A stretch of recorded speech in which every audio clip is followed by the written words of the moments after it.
ناظرین،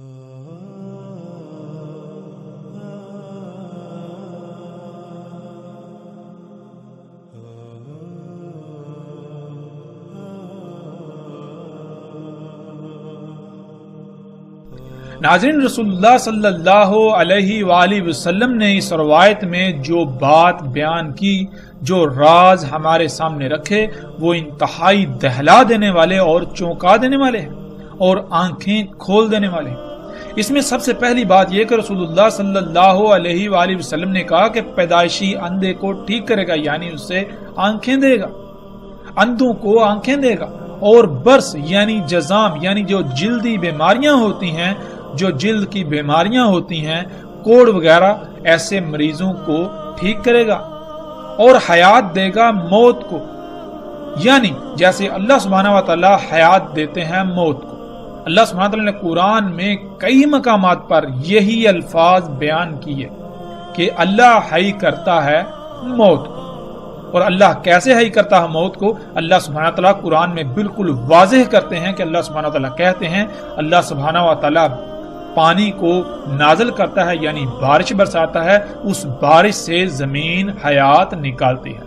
پہلے وہ مردہ ہوتی ہے، یعنی وہ مواد، وہ میٹیریل جو فصلوں کی صورت میں، نباتات کی صورت میں وہ سامنے آیا، ایک وجود اختیار کیا، وہ میٹیریل، وہ مواد ذرات کی شکل میں پوری دنیا میں زمین کی گہرائیوں میں بکھرا پڑا ہوتا ہے۔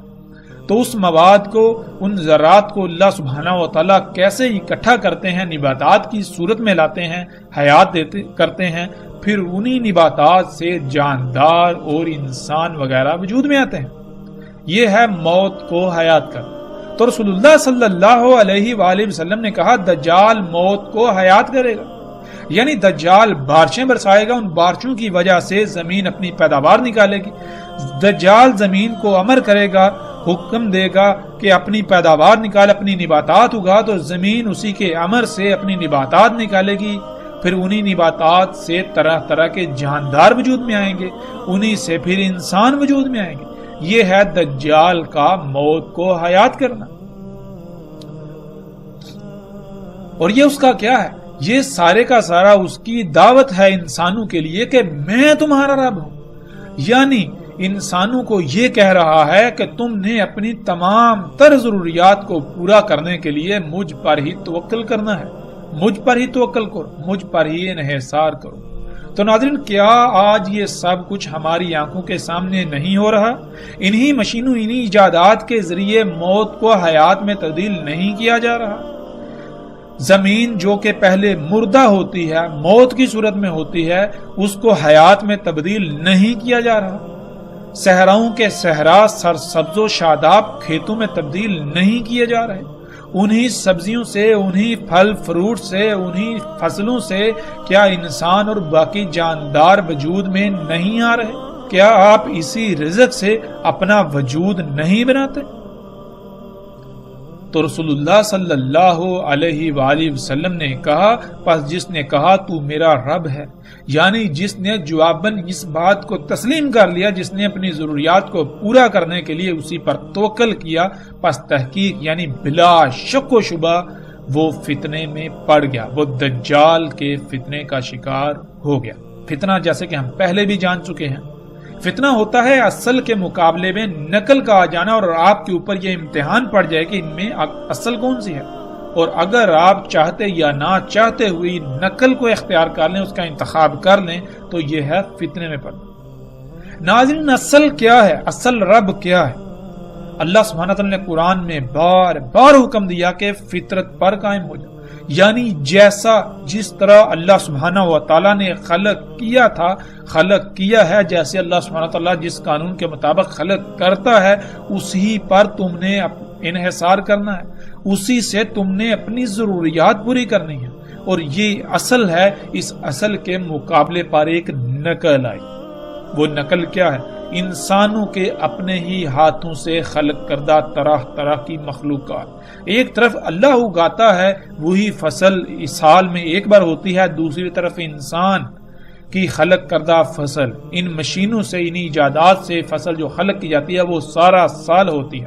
ایک طرف اللہ خلق کرتا ہے تو وہ ایک خاص موسم میں خلق کرتا ہے، تو دوسری طرف دجالی بیج، جینیٹیکلی موڈیفائڈ بیج، یہ دجال پوری دنیا میں ہر موسم میں خلق کرنے کی، خلق ہونے کی صلاحیت رکھتا ہے۔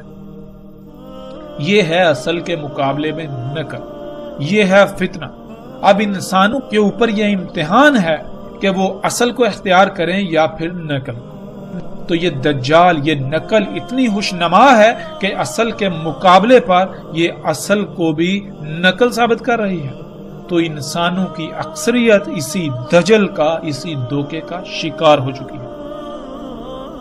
اور پھر رسول اللہ صلی اللہ علیہ وآلہ وسلم نے یہ کہا، جس نے کہا اللہ میرا رب ہے، یعنی جس نے اپنا توکل فطرت پر کیا، جس نے اپنی ضروریات فطرت سے پورے کی، جس نے اپنی ضروریات کو پورا کرنے کے لیے فطرت پر انحصار کیا، فطرت پر توکل کیا، اسی پر ڈٹ گیا، یہاں تک کہ اسی پر اس کی موت ہوئی، پس تحقیق کہ وہ بچا لیا گیا دجال کے فتنے سے، اور نہ ہی اس کے بعد اس پر کوئی فتنہ ہو۔ یعنی اس کے بعد بھی اس کو تمام تر فتنوں سے، جیسے کہ قبر کا فتنہ ہے، موت کا فتنہ ہے، پھر آخرت میں جس فتنے کا سامنا کرنا پڑے، ان تمام کے تمام فتنوں سے بلا شک و شبہ اس کو بچا لیا گیا، اور نہ عذاب ہوگا اس پر۔ عذاب ناظرین عربی میں کہتے ہیں سزا کو۔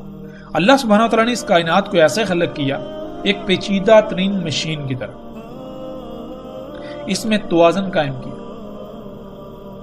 اگر آپ اللہ سبحانہ وتعالیٰ کی ہدایات، جو کہ خالق ہے، خالق کی ہدایات کے مطابق اپنے اعمال کریں گے تو وہ اعمال احسن ترین اعمال ہوں گے، وہ اصلاح کرنے والے اعمال ہوں گے، اور ان اعمال کے رد عمل آئیں گے۔ وہ رد عمل آپ کے لیے اللہ کی طرف سے انعام کہلائیں گے۔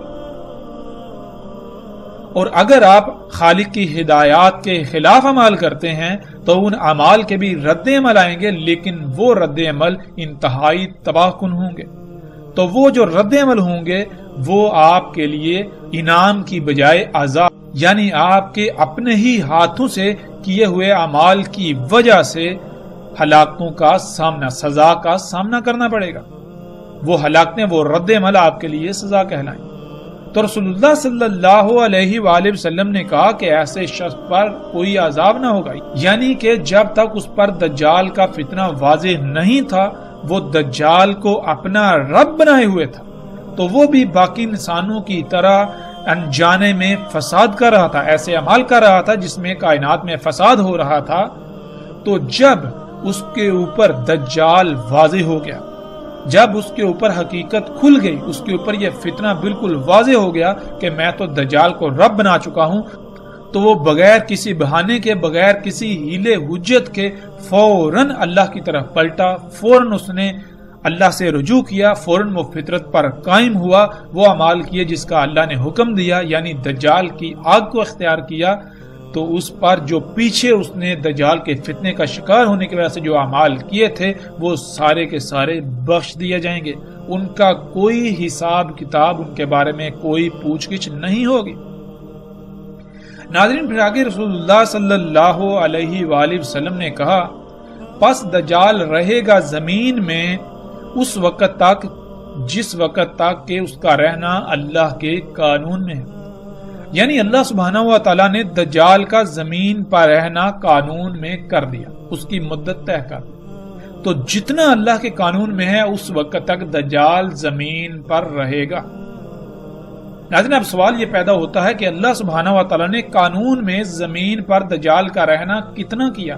تو ساتھ ہی محمد رسول اللہ صلی اللہ علیہ وآلہ وسلم نے اس سوال کا بھی جواب دے دیا کہ آئیں گے عیسیٰ ابن مریم علیہ السلام مغرب سے پہلے، یعنی جب تک کہ عیسیٰ ابن مریم علیہ السلام نہیں آتے تب تک دجال زمین میں رہے گا، اور جب عیسیٰ ابن مریم علیہ السلام آ جائیں گے تو یہ دجال کے خاتمے کا وقت شروع ہو جائے گا۔ جب تک عیسیٰ ابن مریم علیہ السلام نہیں آتے تب تک دجال زمین میں رہے گا، اور عیسیٰ ابن مریم علیہ السلام کب آئیں گے اس کے بارے میں رسول اللہ صلی اللہ علیہ وآلہ وسلم نے کہا کہ مغرب سے پہلے۔ ناظرین، اس مغرب کا مطلب ہرگز یہ نہیں ہے کہ جسے آج ہم فجر، ظہر، عصر، مغرب اور عشاء کہتے ہیں، نہیں، بلکہ یہ امت محمد کو جو یوم دیا گیا، جو آگے جا کر ہمارے اوپر بالکل واضح ہو جائے گا کہ اللہ سبحانہ و تعالی نے ہر امت کے لیے ایک ایک یوم کا تعین کیا تھا، ایک یوم کی مقدار 1000 سال۔ تو امت محمد کو جو یوم ملا اس کی مدت بھی 1000 سال تھی، لیکن پچھلی امتوں کا چھوڑا ہوا 500 سال بھی اس امت کو ملے۔ یوں اس امت کا مجموعی طور پر جو یوم بنا اس کی مدت بنتی ہے 1500 سال۔ ناظرین، یہ یوم امت کا یوم، پوری امت کے یوم کی بات ہو رہی ہے، نہ کہ کسی ایک فرد واحد کے یوم کی۔ فرد واحد کا یوم الگ ہے، امت کا یوم الگ ہے۔ اس پوری امت کا یوم بنتا ہے 1500 سال کا۔ تو اس 1500 سال کو اگر آپ 5 پر تقسیم کریں تو اس میں آپ کو 5 اوقات سامنے آئیں گے۔ ان میں سب سے پہلا وقت جو ہوگا وہ مغرب ہوگا، جو کہ آپ جانتے ہیں کہ اسلام میں دن کی ابتدا ہوتی ہے، یوم کی ابتدا ہوتی ہے مغرب سے، سورج کے غروب ہو جانے سے۔ سورج کا غروب ہو جانا یوم کا آخر ہوتا ہے، یوم کا اختتام ہوتا ہے۔ مغرب پہلا وقت، عشاء دوسرا وقت، فجر تیسرا وقت، ظہر چوتھا وقت اور عصر اس یوم کا 5واں اور آخری وقت ہے۔ تو عیسیٰ ابن مریم علیہ السلام عصر کے وقت آخر میں، جبکہ عصر کا وقت بھی ختم ہونے والا ہوگا، اس وقت آئیں گے گویا کہ اب مغرب ہونے ہی والی ہے، یعنی کہ یوم کا بالکل خاتمہ ہونے والا ہے۔ اس وقت عیسیٰ ابن مریم علیہ السلام آئیں گے۔ اور پھر رسول اللہ صلی اللہ علیہ وآلہ وسلم نے کہا کہ عیسیٰ ابن مریم علیہ السلام تصدیق کریں گے محمد علیہ السلام کے ساتھ، یعنی عیسیٰ ابن مریم علیہ السلام محمد رسول اللہ صلی اللہ علیہ وآلہ وسلم کی ہی تمام باتوں کی تصدیق کریں گے، انہی ہی کی باتوں کے ساتھ، کہ جس کو آج تم اپنے لیے مسیحا سمجھتے ہو، یہ مسیحا نہیں ہے، یہ دجال ہے۔ دیکھو محمد رسول اللہ صلی اللہ علیہ وآلہ وسلم نے آج سے 14 صدیاں قبل اس کو دجال کہا۔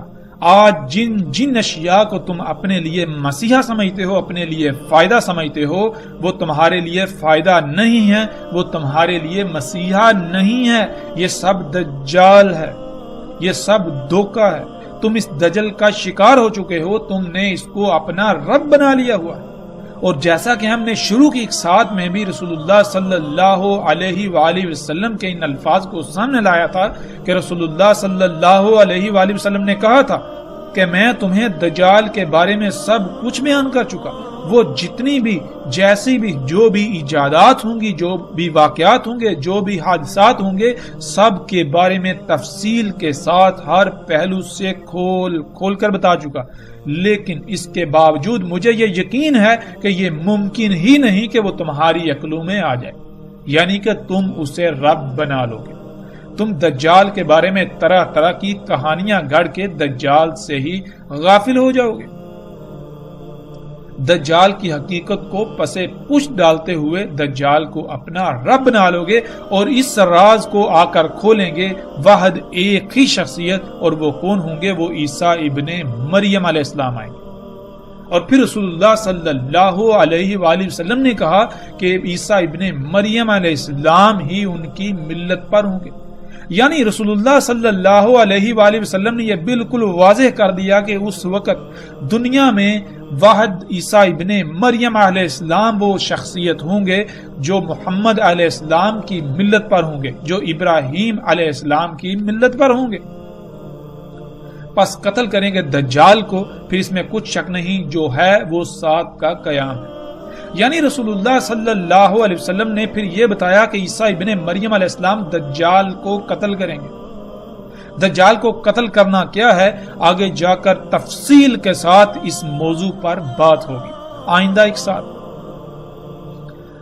لیکن جو آگے ہے وہ یہ ہے کہ رسول اللہ صلی اللہ علیہ وآلہ وسلم نے کہا کہ جب عیسیٰ ابن مریم علیہ السلام آ کر دجال کو قتل کر دیں گے تو اس کے بعد صرف ایک ہی شے باقی رہ جائے گی. وہ کیا ہے؟ وہ ہے سات کا قیام، یعنی دنیا میں انسانوں کا خاتمہ. ایک آخری عظیم زلزلہ آئے گا جو زلزلہ پوری دنیا کے تمام انسانوں کو اپنی لپیٹ میں لے لے گا. دنیا میں کوئی ایک انسان بھی نہیں بچے گا کہ جو اس زلزلے کی لپیٹ میں نہ آئے اور ہلاکت کا شکار نہ ہو. ناظرین، ویسے تو ہم عیسیٰ ابن مریم علیہ السلام پر جو اس امت میں آئیں گے تفصیل کے ساتھ آگے آئندہ ایک ساتھ میں اسی موضوع کے تحت بات کریں گے اور ہر لحاظ سے بات کریں گے، ایک ایک پہلو کو کھول کر بیان کریں گے. دجال کا قتل ہونا کیا ہے، عربی کا لفظ قتل ہے، قتل کا معنی کیا ہے، ہم اس کے اوپر تفصیل سے بات کریں گے. قتل کے معنی عموماً کسی کی جان لے لیے کے کر دیے جاتے ہیں، جو کہ بالکل غلط معنی ہے.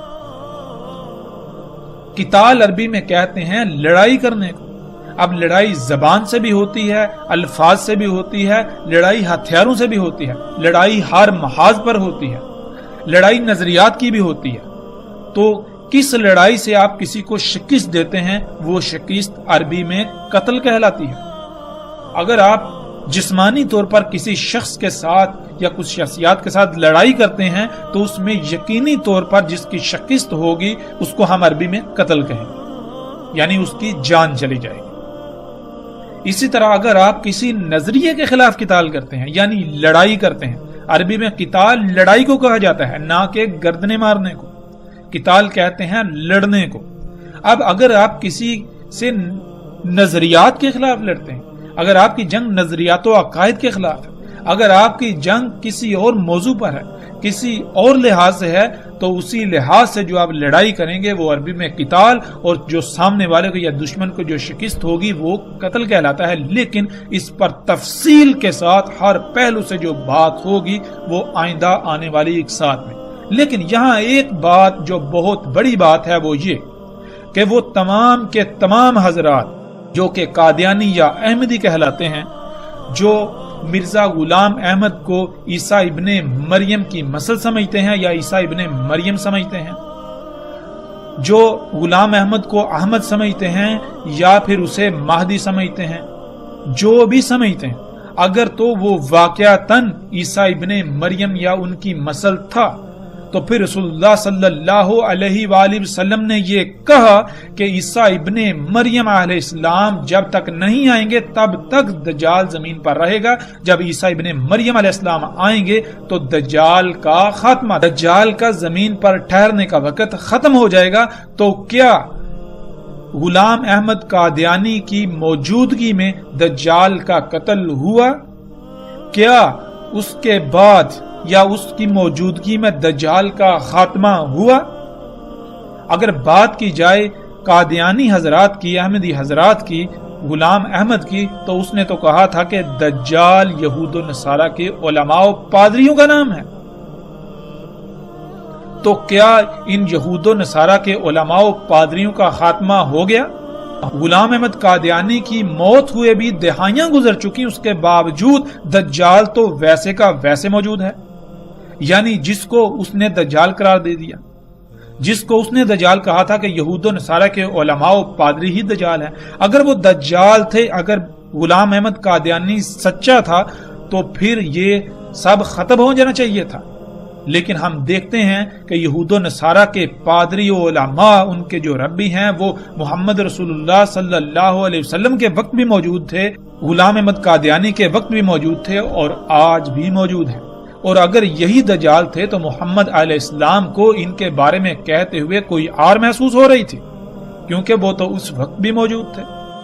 پھر دوسری بات، محمد رسول اللہ صلی اللہ علیہ وآلہ وسلم نے یہ کہا تھا کہ عیسیٰ ابن مریم علیہ السلام ان کی ملت پر ہوں گے اور اس کے علاوہ وہ ان کی تصدیق کریں گے انہی کے ساتھ.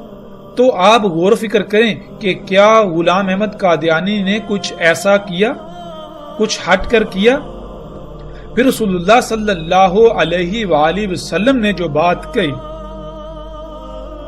کہ عیسیٰ ابن مریم کے بعد جو ہوگا وہ کیا ہے؟ وہ ہے سات کا قیام، یعنی دنیا میں انسانوں کا خاتمہ، صرف وہ ہوگا۔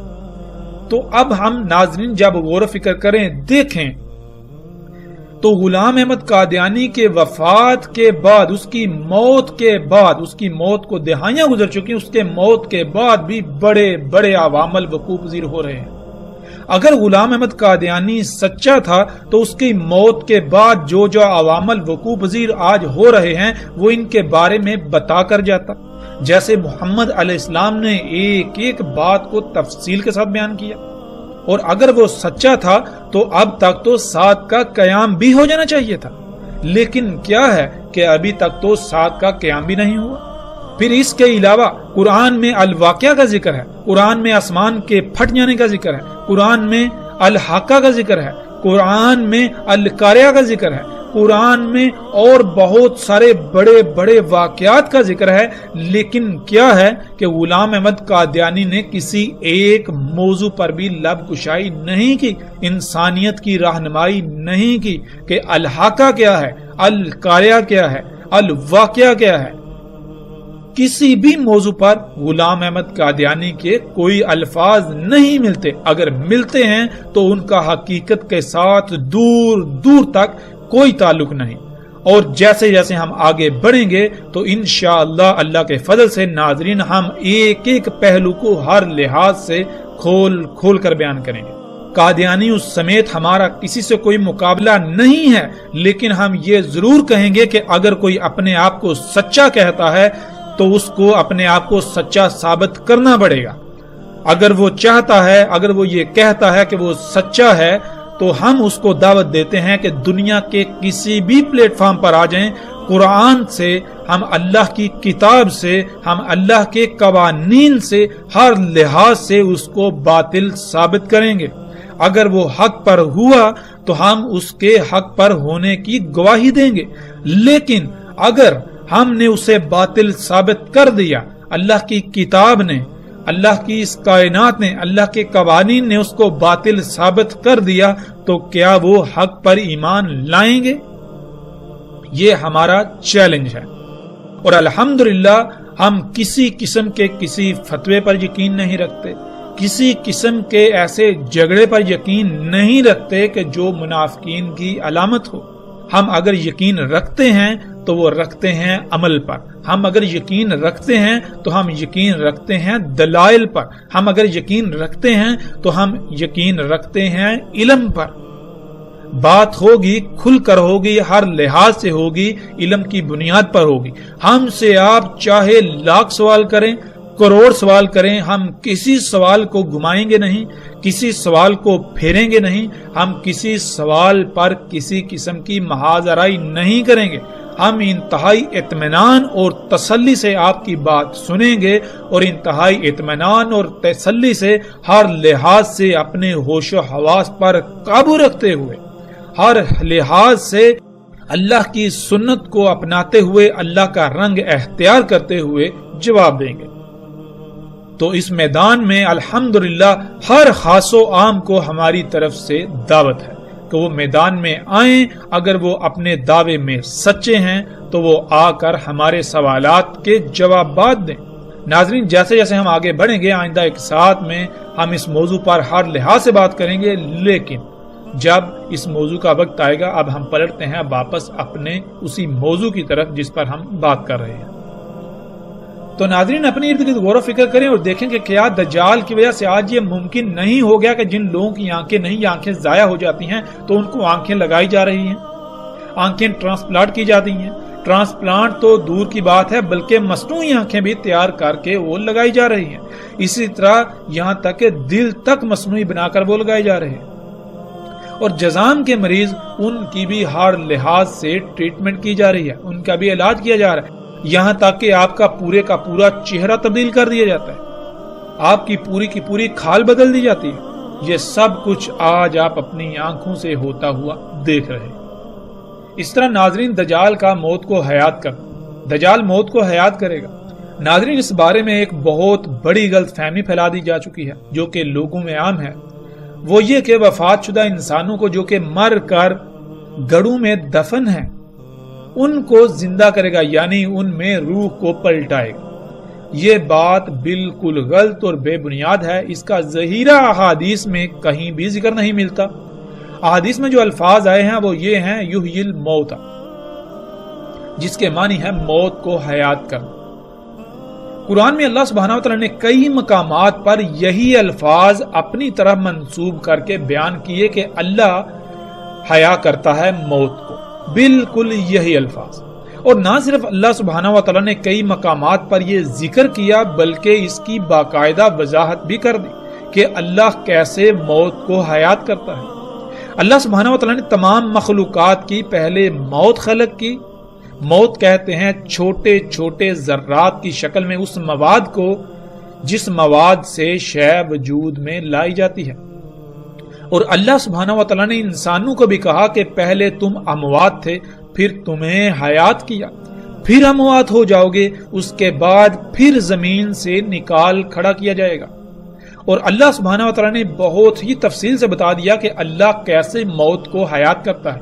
اللہ سبحانہ وتعالی نے قرآن کے کئی مقامات پر کہا کہ اللہ آسمان سے پانی برساتا ہے، اس پانی سے زمین سے نباتات اگتی ہیں، یعنی مردہ زمین کو حیات ملتی ہے، پھر ان نباتات سے انسانوں سمیت مختلف جاندار مخلوقات وجود میں آتی ہیں۔ ناظرین، پچھلی ایک ساتھ میں اس کی مکمل تفصیل گزر چکی۔ بالکل اسی طرح دجال بھی موت کو حیات کرے گا، یعنی وہ بارشیں برسا کر نباتات اگائے گا، وہ طرح طرح کی اشیاء سے، ادویات سے، کیمیکل سے، کھادوں سے، زمین سے نباتات اگائے گا۔ ان نباتات سے مخلوقات وجود میں آئیں گی، انہی سے انسان بھی وجود میں آئیں گے، اور یہ آج سب کچھ ہماری آنکھوں کے سامنے ہو رہا ہے۔ اور یہ سب کچھ اسی ٹیکنالوجی سے، انہی ایجادات سے ممکن ہوا جن ایجادات کو انسان اپنے لیے مسیحا یعنی فائدہ مند سمجھتا ہے، اپنے لیے سہولتیں اور آسائشیں اور آسانیاں سمجھتا ہے۔ انہی ایجادات کے ذریعے مختلف طریقوں سے بارشیں برسائی جا رہی ہیں اور مردہ زمین کو حیات کیا جا رہا ہے۔ پھر آگے رسول اللہ صلی اللہ علیہ وآلہ وسلم نے کہا وَيَقُولُ لِلنَّاسِ أَنَا رَبُّكُمْ، اور کہے گا انسانوں کو کہ میں تمہارا رب ہوں، یعنی کہ جو کچھ میں اگا رہا ہوں، جو میں موت کو حیات کر رہا ہوں، تم اسی حیات سے اپنے وجود بناؤ، تم اسی حیات سے، انہی اشیاء سے اپنی ضروریات کو پورا کرو، تم مجھ پر ہی توکل کرو۔ تو ناظرین، آج کیا ہو رہا ہے؟ آج آپ اپنی ہی ذات میں غور و فکر کریں، اپنے ارد گرد غور و فکر کریں، اپنے ارد گرد دیکھیں کہ آپ نے کس کو رب بنایا ہوا ہے۔ کیا آپ اپنی ضروریات فطرت سے پوری کر رہے ہیں، اللہ پر توکل کر رہے ہیں، فطرت پر توکل کر رہے ہیں، یا پھر آپ اپنی ضروریات کے لیے انہی مشینوں، انہی ایجادات پر توکل کرتے ہیں، انہی سے اپنی ضروریات پوری کرتے ہیں؟ ذرا غور تو کیجئے کہ آپ دجال کو رب نہیں بنا چکے۔ ناظرین، وہ کون سی شے ہے جو آج آپ کو آپ کی تمام تر ضروریات خلق کر کے مہیا کر رہی ہے؟ ایک طرف اللہ ہے کہ جس نے فطرت، یہ مشین، یہ نظام بنا دیا کہ جس ذریعے سے تمہاری ضروریات خلق ہوں اور تم ان ضروریات سے اپنی زندگی گزارو، ان سے اپنی ضروریات پوری کرو، اور دوسری طرف یہ مشینیں ہیں انسان کے اپنے ہی ہاتھوں سے خلق کرنا، جن مشینوں کے ذریعے انسان کے لیے اس کی ضروریات خلق کی جا رہی ہیں۔ تو آپ کس پر انحصار کر رہے ہیں؟ کس کی خلق کردہ ضروریات سے، کس کی خلق کردہ اشیاء سے اپنی ضروریات کو پورا کر رہے ہیں؟ کس پر انحصار کر رہے ہیں؟ جس پر آپ انحصار کر رہے ہیں وہی تو آپ کا رب کہلائے گا۔ زبان سے آپ بے شک لاکھ اللہ کو اپنا رب کہیں، لیکن آپ کی مثال بالکل اس شخص کی سی ہوگی جو کہ رسول اللہ صلی اللہ علیہ وآلہ وسلم کی موجودگی میں ایک شخص آتا ہے، کعبے کے غلاف کو پکڑ کر جھنجھوڑتا ہے اور کہتا ہے یا رب یا رب، اور رسول اللہ صلی اللہ علیہ وآلہ وسلم اس کو دیکھ کر، اس کی حالت کو دیکھ کر کہ اتنی دور سے آیا ہوا ہے، کپڑے اس کے دھول مٹی سے اٹکے ہوئے ہیں، تھکاوٹ سے چور ہے، اس کے باوجود یہ کہتے ہیں کہ اللہ کیسے اس کی دعا کو قبول کر لے۔ اس نے جو پہنا ہوا ہے وہ حرام کا، یعنی وہ پہنا ہوا ہے جس کی اللہ نے اجازت ہی نہیں، اس کی خوراک، اس کا رزق وہ جس کی اللہ نے اجازت ہی نہیں دی، تو اللہ اس کی دعا کیسے قبول کر لے؟ یعنی عملاً تو اس نے رب کسی اور کو بنایا ہوا ہے، شیطان کو بنایا ہوا ہے اور یہ دعائیں اللہ سے مانگ رہا ہے، تو اللہ اس کی دعائیں کیسے قبول کرے گا؟ اللہ تو تب اس کی دعائیں و حاجات پوری کرے گا، دعائیں قبول کرے گا جب یہ اپنے آپ کو اللہ کا محتاج بنائے گا، جب یہ اللہ کو اپنا رب بنائے گا۔ لیکن اس کا معاملہ کیا ہے؟ یہ زبان سے تو اللہ کو اپنا رب کہہ رہا ہے، لیکن عملاً اس نے شیطان کو اپنا رب بنایا ہوا ہے۔ بالکل اسی طرح ناظرین آج دنیا میں اکثریت کی مثال ہے کہ وہ زبان سے تو کہتے ہیں اللہ ہمارا رب ہے، لیکن عملاً انہوں نے اللہ کی بجائے انہی مشینوں کو اپنا رب بنایا ہوا ہے، انہی ایجادات کو اپنا رب بنایا ہوا ہے۔ ناظرین یہ ایک ایسی اٹل حقیقت ہے کہ جس کو آج آپ اپنی آنکھوں سے دیکھ رہے ہیں، آپ چاہ کر جٹلانے کے باوجود بھی نہیں جٹلا سکتے۔ اس کے باوجود اگر آپ اس کا انکار کرتے ہیں، اس سے آنکھیں بند کرتے ہیں، تو جان لیجئے کہ اس کا نقصان کسی اور کو نہیں، اس کا نقصان آپ کی اپنی ہی ذات کو ہوگا، یہ نقصان آپ کا اپنا ہی ہوگا۔ یہ دنیا میں جو آپ کو مدت دی گئی، جو وقت آپ کے لیے متعین کیا گیا، یہ انتہائی محدود ہے۔ تھوڑا غور تو کریں، جو زندگی آپ کی پیچھے گزر گئی کیا اس کا کوئی حساب کتاب ہے؟ تو آگے ہو سکتا ہے ایک لمحہ ہو یا وہ بھی نہ ہو، آگے ہو سکتا ہے ایک مہینہ، ایک سال ہو، وہ بھی نہ ہو، آگے ہو سکتا ہے ایک دہائی ہو، اور وہ بھی گزر جانی ہے، بالکل اس طرح جیسے پچھلی زندگی آپ نے گزار لی۔ لیکن اگر آپ نے آج حق کو اپنی آنکھوں سے دیکھنے کے باوجود اپنی آنکھیں بند کر لیں، تو پھر بعد میں سوائے پچھتاوے کے کچھ نہیں رہے گا، کیونکہ یہی دنیا، یہی زمین وہی جہنم ہے جس کا آپ سے وعدہ کیا گیا ہے۔ یہ جہنم کیسے بنے گی؟ آپ کے انہی اعمال سے، جن اعمال کی وجہ سے آپ نے اس کو اتنا فساد زدہ کر دیا کہ اب یہ زلزلے، یہ طوفان، یہ بیماریاں، یہ تباہیاں دن بدن بڑھتی چلی جائیں گی، درجہ حرارت دن بدن بڑھتا چلا جائے گا۔ اور تصور کریں جب یہ سب بڑھتا ہی چلا جائے، اس میں کوئی رکاوٹ پیدا نہ ہو، تو زمین کے حالات کیا ہوں گے؟ اس پر بھی ہم آگے جا کر تفصیل سے بات کریں گے، اور یہ زمین یہی جہنم ہوگی۔ رسول اللہ صلی اللہ علیہ وآلہ وسلم نے کہا، اور تمہیں علم ہونا چاہیے کہ اللہ عز و جل بے عیب ہے، وہ بالکل صحیح ہے، ہرگز عور نہیں ہے۔ یعنی اللہ جو بھی خلق کرتا ہے اس میں کوئی عیب نہیں ہوتا، ہر لحاظ سے مکمل اور بے عیب خلق کرتا ہے، اور وہ محتاج نہیں ہے۔ اور اس میں کچھ شک نہیں کہ دجال عور ہوگا، یعنی ہر وہ شے جو عیب دار ہوگی، جس میں عیوب ہوں گے، جو نامکمل ہوگی، وہ دجال ہوگا۔ دجال عیب دار ہوگا، وہ جو بھی کرے گا اس میں عیوب، خامیاں لازمی ہوں گی۔ دیکھنے کا آلہ ممسوح ہوگا، درمیان اس کے دیکھنے کے آلات کے کتب ہوگا کافر، پہچان لے گا اسے ہر مومن، خواہ وہ لکھنا جانتا ہو یا نہ جانتا ہو۔ ناظرین اس روایت میں جو الفاظ استعمال ہوئے ہیں، ان الفاظ کا جاننا بہت ضروری ہے، کیونکہ جب تک ہم ان الفاظ کو نہیں سمجھیں گے، نہیں جانیں گے، تب تک ہم اس روایت کو نہیں سمجھ سکیں گے، تب تک ہم اس روایت میں رسول اللہ صلی اللہ علیہ وآلہ وسلم نے ہماری کیا رہنمائی کی، ہم اسے نہیں جان سکیں گے۔ اس روایت کے بارے میں ایک بہت بڑی غلط فہمی عام کر دی گئی، لوگوں میں پھیلا دی گئی، جو ہر خاص و عام کی زبان پر ہے، زبان زد عام ہے، وہ یہ کہ اس روایت کا جو ترجمہ کیا جاتا ہے وہ یہ کیا جاتا ہے کہ جان لو اللہ عز و جل صحیح ہے، وہ کانا نہیں ہے، وہ ایک آنکھ والا نہیں ہے، اور دجال جو ہے وہ ایک آنکھ والا ہوگا۔ یعنی عور لفظ کے اس میں جو لفظ استعمال ہوا ہے عور، اس کا ترجمہ کیا جاتا ہے کانا، ایک آنکھ والا، حالانکہ حقیقت بالکل نہیں۔ پیچھے ہم کئی مقامات پر یہ بات واضح کر چکے کہ عربی دنیا کی واحد ایسی زبان ہے جس کا ترجمہ کرنا ناممکن ہے۔ دنیا میں کوئی بھی ایسی زبان نہیں ہے جس کو عربی کے متبادل کے طور پر پیش کیا جا سکے۔ جب ایسی کوئی زبان موجود ہی نہیں ہے، ایسی کوئی زبان اپنا وجود رکھتی ہی نہیں ہے، تو یہ کیسے ممکن ہے کہ عربی کا ترجمہ کیا جا سکے؟ ترجمہ تو کہتے ہیں ایک زبان کا کسی دوسری زبان میں متبادل کو۔ جب متبادل موجود ہی نہیں تو ترجمہ کیسے کیا جا سکتا ہے؟ لیکن ناظرین اب ہم آتے ہیں واپس اپنے موضوع کی طرف، وہ یہ کہ اس روایت کا جو آج تک ترجمہ کیا جاتا رہا، جو لوگوں میں بات پھیلا دی گئی، جو عام کر دی گئی، جو ہر شخص کی زبان پر ہے، جس کی وجہ سے اکثریت نے گمراہی کا سودا کیا، دجال کو پہچاننے سے قاصر رہے، حق سے دور رہے، وہ یہ کہ اس کا ترجمہ کیا جاتا ہے کہ اللہ کانا نہیں ہے، اللہ ایک آنکھ والا نہیں ہے، دجال کانا ہوگا، ایک آنکھ والا ہوگا۔ تو ناظرین، کیا اس کا مطلب یہ ہے کہ اللہ کی دو آنکھیں ہیں، بالکل اسی طرح جیسے انسان کی دو آنکھیں ہوتی ہیں؟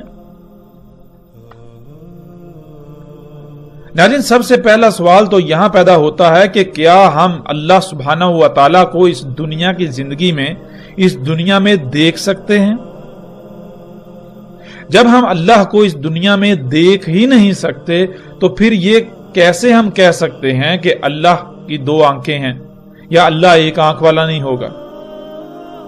جب ہم اللہ کو دیکھ ہی نہیں سکتے، اس دنیا میں اللہ کو دیکھ ہی نہیں سکتے، اللہ اس دنیا میں ہمارے سامنے آ ہی نہیں سکتا، ہمارا دماغ اس کا احاطہ ہی نہیں کر سکتا، ہمارا دماغ اس کا تصور بھی نہیں کر سکتا، تو پھر کوئی بھی ہو، اس کی ایک آنکھ تو کیا دو بھی ہوں، بے شک چار آنکھیں ہوں، جتنی بھی ہوں، وہ اللہ کیسے ہو سکتا ہے؟ تو پھر یہ کہنا کہ تمہارا رب جو ہے وہ دو آنکھوں والا ہے اور دجال ایک آنکھ والا ہوگا، یہ بات بالکل بے معنی، بے وقت ہو جاتی ہے۔ جب ہم اس دنیا میں اللہ کو دیکھ ہی نہ سکتے تو کوئی بھی آ جائے، کوئی بھی آ جائے، جیسا جی چاہے آ جائے، وہ اللہ نہیں ہو سکتا۔ تو پھر یہ کہنا کہ اللہ دو آنکھوں والا ہے، اللہ ایک آنکھ والا نہیں اور دجال ایک آنکھ والا ہوگا، یہ بات بالکل بے معنی، انتہائی بے وقوفانہ اور انتہائی جاہلانہ۔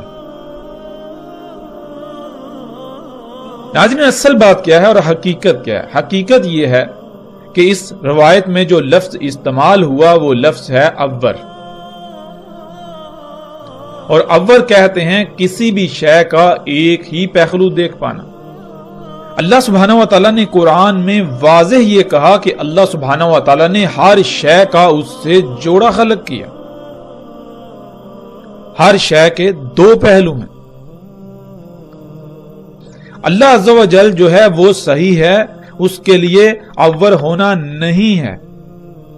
مطلب کیا ہے کہ اللہ سبحانہ و تعالیٰ جو کچھ بھی خلق کرتا ہے وہ دونوں پہلوں سے مکمل خلق کرتا ہے، وہ جو کچھ بھی خلق کرتا ہے وہ بے عیب خلق کرتا ہے، اس کی ہر شے میں حمد ہی حمد ہوتی ہے، لیکن دجال عور ہوگا، یعنی وہ سب کا سب دجال ہوگا جو ایک پہلو سے تو مکمل نظر آئے گا لیکن دوسرے پہلو سے نامکمل ہوگا، یعنی جس میں سائیڈ ایفیکٹس ہوں گے۔ اور اسی طرح دجال جو بھی خلق کرے گا وہ ایک ہی پہلو دیکھ پائے گا، ایک ہی پہلو سے دیکھ کر مکمل خلق کر پائے گا، دوسرے پہلو سے یکسر نامکمل خلق ہوگی۔ وہ خلق، وہ شے، جو شے بھی وجود میں آئے گی اس میں عیوب ہوں گے، اس میں خامیاں ہوں گی، اس میں کجیاں ہوں گی، اس میں کوتاہیاں ہوں گی، اس میں لاپرواہیاں ہوں گی، وہ شے دونوں پہلوں سے مکمل نہیں ہوگی۔ اور ناظرین، جیسے جیسے ہم آگے بڑھیں گے، اور پیچھے بھی ہم یہ بات کر چکے پچھلی اقساط میں کہ رسول اللہ صلی اللہ علیہ وآلہ وسلم نے یہ کہا تھا کہ میں تمہیں دجال کے بارے میں ایک ایسی بات بتا رہا ہوں کہ جو میرے علاوہ کسی نبی نے اپنی قوم کو، اپنی امت کو نہیں بتائی۔ وہ کیا ہے؟ وہ یہی کہ دجال کی پہچان کے لیے تمہارے لیے جو میں رہنمائی کر رہا ہوں تمہاری، وہ یہ ہے کہ دجال عور ہوگا اور اللہ عز و جل عور نہیں ہے۔ اور انتہائی افسوس اور دکھ کی بات یہ ہے کہ وہ شے، وہ بات جس سے دجال کو پہچانا جا سکتا تھا، اسی کو چھپا دیا گیا۔ ان علماء دجال نے، اس طبقے نے جو اپنے آپ کو علماء کہلاتا ہے، انہوں نے دجال کی پہچان کے اوپر ہی پردہ ڈال دیا۔ جس شے سے، جس بات سے دجال کو جانا جا سکتا تھا، پہچانا جا سکتا تھا، اس کے اوپر ہی پردہ ڈال دیا۔ وہ جو ایک منفرد بات جو رسول اللہ صلی اللہ علیہ وآلہ وسلم نے باقی انبیاء سے ہٹ کر اپنی امت کو، اپنی قوم کو بتائی، اس بات کے اوپر ایسے پردہ ڈال دیا گیا کہ کوئی بھی دجال کو نہ پہچان سکا۔ یوں اکثریت نے گمراہی کا سودا کیا اور دجال کو اپنا رب بنا بیٹھی۔ تو اس بات کا اس کا ذمہ دار کون سا طبقہ اس کا ذمہ دار ہے؟ مثال کے طور پر آج ناظرین ہم غور کریں، جتنی بھی مشینیں ہیں، آپ ان مشینوں کی بات کر لیں، ان مشینوں کی مثال لے لیں، ان کو سامنے رکھ لیں جنہیں آپ گاڑیاں کہتے ہیں۔ جب یہ گاڑیاں وجود میں آئیں تو بڑے بڑے دعوے کیے گئے کہ اب ہم انتہائی تیز رفتاری سے انتہائی پرسکون اور آرام دہ طریقے سے سفر کریں گے، ہمیں سفر میں کسی قسم کی کوئی مشکل پیش نہیں آئے گی، کسی قسم کی مصیبت کا مشکل کا سامنا نہیں کرنا پڑے گا۔ یہ سواری کے ذرائع بہت زبردست ذرائع ہیں، احسن ترین ذرائع ہیں، لیکن حقیقت کیا نکلی؟ جب انسان نے ان سواری کے ذرائع کو خلق کیا، یہ سواری کے ذرائع وجود میں آئے، یہ سواری کے ذرائع دیکھنے میں تو انتہائی شاندار ہیں، عالی شان ہیں، بہترین نظر آتے ہیں، آسان ترین نظر آتے ہیں، ان سے سہولت و آسانی انتہا درجے کی حاصل ہوتی ہے، لیکن حقیقت کیا ہے؟ اس کا دوسرا پہلو وہ کوئی بھی نہ دیکھ سکا، اس کا دوسرا پہلو کسی کے سامنے ہی نہ آیا۔ جب ان کو خلق کیا گیا تو ان کو ایک پہلو دے کر خلق کیا گیا، دوسرے پہلو سے انسان یکسر غافل رہا، بالکل اندھا رہا۔ اور دوسرا پہلو کیا ہے؟ وہ آج سامنے آیا جب انہی سواری کے ذرائع سے خارج ہونے والی طرح طرح کی زہریلی گیسوں، جنہیں ہم دھواں کہتے ہیں، اس نے پوری دنیا کی فضا کو اپنی لپیٹ میں لے لیا۔ پوری دنیا کی فضا، یہ جو پہلا آسمان ہے جس میں ہم سانس لیتے ہیں، یہ ان طرح طرح کی زہریلی گیسوں سے بھر چکا، جس سے طرح طرح کی مصیبتیں، بیماریاں، تکالیف کا پوری دنیا کے انسانوں کو سامنا کرنا پڑ رہا ہے۔ پوری دنیا میں لاکھوں نہیں بلکہ ہر سال کروڑوں کی تعداد میں انسان انہی دھوئیں کی وجہ سے، انہی طرح طرح کی زہریلی گیسوں کی وجہ سے موت کا شکار ہو رہے ہیں۔ کوئی ایک شخص بھی ایسا آپ کو نہیں ملے گا ان معاشروں کا رہنے والا کہ جو اس دھوئیں سے متاثر نہ ہو، جو کسی نہ کسی بیماری کا شکار نہ ہو اسی دھوئیں کی وجہ سے۔ لیکن اس کے مقابلے میں ناظرین، اللہ سبحانہ وتعالی نے انسان کی ضرورت، انسان کی اس حاجت کے لیے سواری کے ذرائع خلق کی۔ وہ کون سے ہیں؟ وہ ذرائع جنہیں ہم گھوڑا، گدھا، اونٹ وغیرہ کے نام سے جانتے ہیں۔ اللہ سبحانہ وتعالی نے وہ ہماری ضرورت کے لیے خلق کی۔ بلا شک و شبہ ان ذرائع کی رفتار انسان کے خلق کردہ ذرائع سے کئی گنا کم ہے، وہ سست رفتار ہیں، لیکن وہ دونوں لحاظ سے مکمل، احسن اور پرفیکٹ ہیں، ان میں کسی قسم کا کوئی عیب نہیں۔ وہ سواری کے ذرائع اگر خرب سال بھی استعمال کیے جائیں تو اس دنیا میں ایک رائی برابر بھی کوئی خامی، کوئی کجی، کوئی کوتاہی نہیں ہوگی، اس میں رائی برابر بھی کوئی عیب پیدا نہیں ہوگا، اس میں کسی قسم کا کوئی فساد نہیں ہوگا۔ لیکن انسان نے جو سواری کے ذرائع خلق کیے، ایک صدی سے تھوڑا ہی عرصہ اوپر ہوا ہے کہ پوری دنیا کا نظام درہم برہم کر دیا۔ تمام کی تمام مخلوقات کو طرح طرح کے مصائب و تکالیف کا سامنا کرنا پڑ رہا ہے انہی سواری کے ذرائع کی وجہ سے۔